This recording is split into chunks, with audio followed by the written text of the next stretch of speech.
देखो, अनुशासन बेहद ज़रूरी होता है। अगर आप अनुशासित नहीं हैं, अनुशासन का सीधा-सा मतलब ये होता है कि सुबह से शाम तक का आपका शेड्यूल फिक्स है।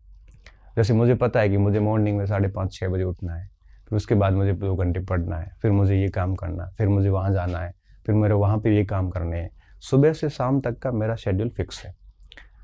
ये अनुशासित जीवन बेहद ज़रूरी है आपका। अगर आपका सुबह से शाम तक अता-पता ही नहीं है कि आप क्या कर रहे हैं, क्या नहीं कर रहे हैं, आपको खुद को कुछ नहीं पता, आपका अपने ऊपर ही शासन नहीं है, आप किसी और के शासन के अधीन चल रहे हैं, तो मान के चलिए कि आप कभी भी एकाग्रचित्त नहीं हो सकते।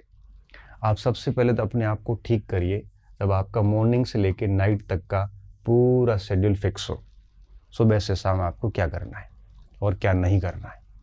अगर आप ये फिक्स शेड्यूल करते हैं, आपकी जीवनचर्या एकदम नियमित होती है, तो आपको किसी मोटिवेशन की आवश्यकता नहीं है, क्योंकि आपकी जीवनचर्या, आपकी जो शेड्यूल है वो आपको ऑटोमेटिक मोटिवेट करता रहता है, आपको पुश करता रहता है, आप अपना काम करते रहते हैं।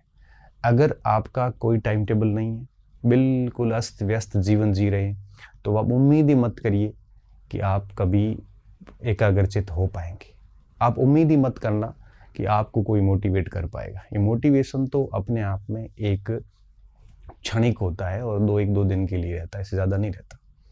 लेकिन अगर आप नियमित जीवन जीते हैं, अनुशासित जीवन जीते हैं, सुबह से शाम तक का आपका बिल्कुल शेड्यूल फिक्स है, तो आप मान के चलिए कि आपको किसी मोटिवेशन की आवश्यकता नहीं है और आप डेली बिल्कुल एकाग्रचित्ता के साथ पढ़ सकते हैं।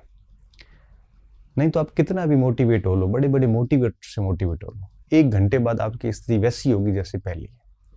मुझे अच्छे से ठीक से अनुभव किया मैंने, जब भी मेरी पढ़ाई नहीं होती थी या मुझे इस तरह से कि साथियों के साथ चला गया या फिर किसी के कमरे चला गया, वहाँ पढ़ाई नहीं हुई, पूरा दिन खराब हो गया, तो मुझे रात को ऐसे बड़ा टेंशन सी होती थी, यार क्या कर रहे हैं हम,